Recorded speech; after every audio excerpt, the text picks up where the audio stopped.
આશા રાખું છું કે તમે બધા સહકુશળ હશો. હું પણ સહકુશળ છું. આજે 1 ઓગસ્ટ 2026નું કરંટ અફેર લઈને તમારા માટે હાજર થઈ ગયો છું.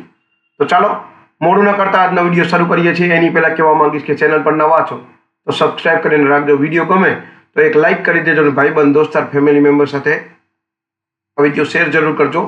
જે પણ લોકો ગવર્મેન્ટ એક્ઝામની તૈયારી કરશે, કારણ કે દરરોજ લોંગ વિડીયોમાં કરંટ અફેર્સ અને શોર્ટ વિડીયોમાં જનરલ નોલેજ લઈ અને આવતો રહું છું અને તમને અપડેટ કરતો રહું છું. તો ચાલો મોડું ન કરતા આજનો વિડીયો શરૂ કરીએ છીએ. 1 ઓગસ્ટ 2026 કરંટ અફેરનો પહેલો પ્રશ્ન છે, બજાર વિકાસ પ્રદર્શન સૂચકાંકમાં ભારતનું સ્થાન કેટલામું છે, એટલે કે કેટલામો ક્રમ છે? ઓપ્શન એ છે 57મું, બી છે 47મું અને સી છે 62મું સ્થાન છે. સાચો જવાબ છે 57મો ક્રમ છે. હવે મહત્વપૂર્ણ માહિતી છે, ભારતને બજાર વિકાસ પ્રદર્શન સૂચકાંકમાં 57મું સ્થાન મળ્યું છે. આ સૂચકાંક દેશના બજાર વિકાસ અને રોકાણ વાતાવરણનું મૂલ્યાંકન કરે છે. આર્થિક વિકાસ, વેપાર, નાણાકીય પ્રણાલી અને બજારની કાર્યક્ષમતા જેવા માપદંડોનો સમાવેશ થાય છે. બીજો પ્રશ્ન આપણે લઈએ. દેશનું પ્રથમ ટેલિકોમ મેન્યુફેક્ચરિંગ ઝોન ક્યાં બનશે? ઓપ્શન એ છે નવી દિલ્હી, બી છે ગ્વાલિયર એટલે કે મધ્યપ્રદેશ અને સી છે ગુરુગ્રામ. સાચો જવાબ છે ગ્વાલિયર, મધ્યપ્રદેશ. દેશનું પ્રથમ ટેલિકોમ મેન્યુફેક્ચરિંગ ઝોન ગ્વાલિયર એટલે મધ્યપ્રદેશમાં બનાવાશે. આ ઝોનનું હેતુ ટેલિકોમ ઉત્પાદન પ્રોત્સાહન આપવા માટે અને મેક ઇન ઇન્ડિયાને વેગ આપવા માટે. આ ઝોનમાં R&D ઉત્પાદન તાલીમ અને સ્ટાર્ટઅપ ઇકોસિસ્ટમને પણ પ્રોત્સાહન આપવામાં આવશે. આ પગલાથી મધ્યપ્રદેશમાં રોજગાર, રોકાણ અને આર્થિક વિકાસને બળ મળશે. ત્રીજો પ્રશ્ન છે, વસ્ત્ર ઉત્સવ 2026 અંતર્ગત દક્ષિણ ચિત્ર સંગ્રહાલયની શરૂઆત ક્યાં થઈ? ઓપ્શન એ છે પણજી, બી છે પુણે અને સી છે ચેન્નઈ. ઓપ્શન સી છે સાચો જવાબ, ચેન્નઈ. વસ્ત્ર ઉત્સવ 2026 અંતર્ગત દક્ષિણ ચિત્ર સંગ્રહાલયની શરૂઆત ચેન્નઈ એટલે કે તામિલનાડુમાં કરવામાં આવી. આ સંગ્રહાલય દક્ષિણ ભારતની કલા, સંસ્કૃતિ, વારસાને પ્રદર્શિત કરશે. વસ્ત્ર ઉત્સવનો ઉદ્દેશ્ય ભારતના વસ્ત્ર ઉદ્યોગ, હસ્તકલા અને પરંપરાગત વારસો પ્રોત્સાહન આપવાનો છે. આવો કાર્યક્રમ ભારતની સોફ્ટ પાવર અને હેરિટેજ ટુરિઝમને વેગ આપે છે. ચોથો પ્રશ્ન છે, ઇન્ડિયા મોબાઈલ કોંગ્રેસ એટલે કે IMC 2026ની થીમ શું છે? ઓપ્શન એ છે સ્કેલ વિધાઉટ બાઉન્ડ્રીઝ, બી છે ડિજિટલ ઇન્ડિયા ફોર ઓલ અને સી છે કનેક્ટિંગ ધ નેક્સ્ટ બિલિયન. સાચો જવાબ છે એ સ્કેલ વિધાઉટ બાઉન્ડ્રીઝ. ડીપમાં જઈએ મહત્વની માહિતી. ઇન્ડિયા મોબાઈલ કોંગ્રેસ એટલે કે 2026ની થીમ સ્કેલ વિધાઉટ બાઉન્ડ્રીઝ છે. IMCA એશિયાનો સૌથી મોટો ટેકનોલોજી અને કનેક્ટિવિટી ઇવેન્ટ છે. આ ઇવેન્ટમાં 5G, 6G, AI, load, cyber security, digital transformation જેવા વિષયો પર ચર્ચા થાય છે. IMC 2026 આયોજન નવી દિલ્હી ખાતે કરવામાં આવ્યું છે. આ પ્રશ્ન યાદ રાખજો કે IMCનું આયોજન ક્યાં કરવામાં આવ્યું છે અને એની થીમ હતી સ્કેલ વિધાઉટ બાઉન્ડ્રીઝ.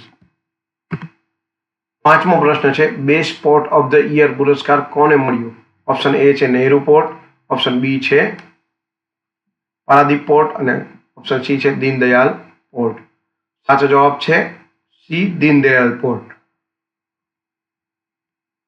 મહત્વની વાત કરીએ તો best port of the year પુરસ્કાર 2026 દીનદયાલ પોર્ટને મળ્યો છે. આ પુરસ્કાર પોર્ટની કામગીરી, કાર્યક્ષમતા, નવીનતા અને વિકાસ માટે આપવામાં આવે છે. દીનદયાલ પોર્ટ, કંડલા પોર્ટ ભારતનો સૌથી મોટો કોમર્શિયલ પોર્ટનો એક છે. આ પોર્ટ ગુજરાતમાં કચ્છ જિલ્લામાં આવેલો છે અને આંતરરાષ્ટ્રીય વેપાર માટે મહત્વપૂર્ણ ભૂમિકા ભજવે છે. તો યાદ રાખવા જેવો છે, બેસ્ટ પોર્ટ 2026નો પુરસ્કાર કંડલા પોર્ટ એટલે કે દીનદયાલ પોર્ટને મળ્યો છે, જે ગુજરાત અને કચ્છમાં આવેલો છે. પરીક્ષા લક્ષી આજે ટોપિક યાદ રાખવા.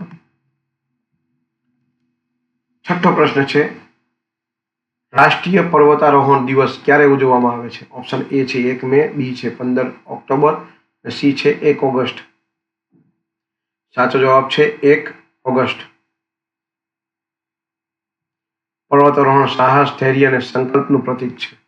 મહત્વપૂર્ણ માહિતી છે, રાષ્ટ્રીય પર્વતારોહણ દિવસ દર વર્ષે 1 ઓગસ્ટના રોજ ભારતમાં ઉજવવામાં આવે છે. તે દિવસે તેને સિંહ નોઈને એવરેસ્ટ પર વિજય મેળવ્યો હતો તેની યાદમાં આ દિવસ પર્વતારોહણ, સાહસ, હિંમત અને દેશભક્તિને સલામ કરવાનો દિવસ છે.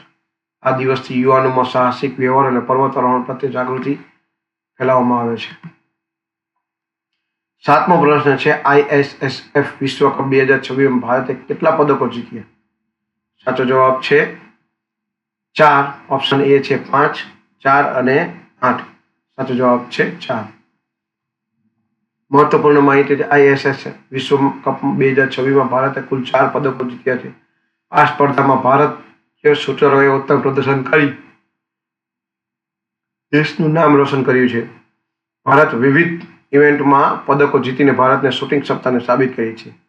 ISSFનું full form international shooting sports federation વિશ્વનું શૂટિંગ રમતની સર્વોચ્ચ સંસ્થા છે. 8મો પ્રશ્ન છે youth hockey 5S Asia championship 2026નું આયોજન ક્યાં થયું? સાચો જવાબ ઓપ્શન એ છે ચીન, બી છે ભારત અને સી છે મસ્કી, ઓમાન. સાચો જવાબ છે Muscat, યુમાન.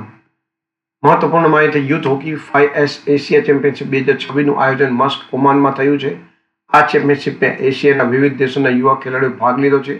Youth hockey 5S Asia કક્ષાની મહત્વપૂર્ણ સ્પર્ધા છે જે યુવા ટેલેન્ટેડ પ્રોત્સાહન આપે છે. હોકી 5S ફોર્મેટ ઝડપી, રોમાંચક અને યુવા ખેલાડીઓ માટે ખૂબ જ લોકપ્રિય બની રહ્યું છે.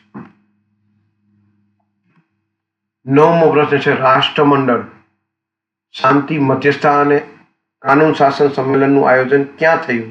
ઓપ્શન એ છે ઇન્દોર, બી છે જયપુર અને સી છે ભુવનેશ્વર. સાચો જવાબ છે જયપુર, રાજસ્થાન. મહત્વપૂર્ણ માહિતી આપી તો રાષ્ટ્રીય મંડળ શાંતિ, મધ્યસ્થતા અને કાનૂનનું શાસન સંમેલન આયોજન જયપુર, રાજસ્થાનમાં થયું છે. આ સંમેલનના મુખ્ય વિષયો શાંતિ, મધ્યસ્થતા અને કાનૂનનું શાસન છે. રાષ્ટ્રમંડળ દેશોના પ્રતિનિધિઓ, નિષ્ણાતો અને વરિષ્ઠ નેતાઓ ભાગ લીધો. વૈશ્વિક સહયોગ, ન્યાય વ્યવસ્થા અને કાનૂનના શાસનને મજબૂત બનાવવા ચર્ચા કરવામાં આવી છે.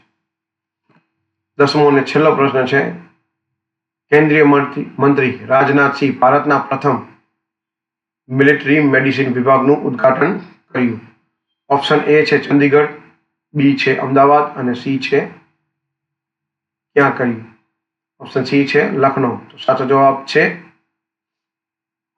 લખનઉ. લખનઉ, ઉત્તર પ્રદેશમાં આ ઉદ્ઘાટન કરવામાં આવ્યું. મહત્વપૂર્ણ કેન્દ્રીય મંત્રી રાજનાથસિંહે ભારતના પ્રથમ મિલિટરી મેડિસિન વિભાગનું ઉદ્ઘાટન લખનઉ, ઉત્તર પ્રદેશમાં કર્યું. આ વિભાગ ભારતીય સેનાના સ્વાસ્થ્ય સેવા અને મેડિકલ ક્ષેત્રને મજબૂત બનાવશે. આયોજનનો ઉદ્દેશ્ય આધુનિક ટેકનોલોજી અને સંશોધન દ્વારા મિલિટરી હેલ્થકેરને આગળ વધારવાનું છે. આ પગલું સેનાના જવાનોને શ્રેષ્ઠ ચિકિત્સા અને તાત્કાલિક સારવાર પ્રદાન કરવામાં મહત્વપૂર્ણ ભાગ બનશે. તો આ હતા 1 ઓગસ્ટ 2026ના કરંટ અફેર અને તેના જવાબો. વિડીયો ગમ્યો હોય તો વિડીયોને એક લાઇક કરી દેજો. ચેનલ પર નવા છો તો સબસ્ક્રાઇબ કરીને રાખજો, કારણ કે દરરોજ લોંગ વિડીયોમાં કરંટ અફેર્સ અને શોર્ટ વિડીયોમાં જનરલ નોલેજ લઈ અને આવતો રહું છું અને તમને અપડેટ કરતો રહું છું. આજ માટે આટલું જ. જય હિન્દ, વંદે માતરમ દોસ્તો.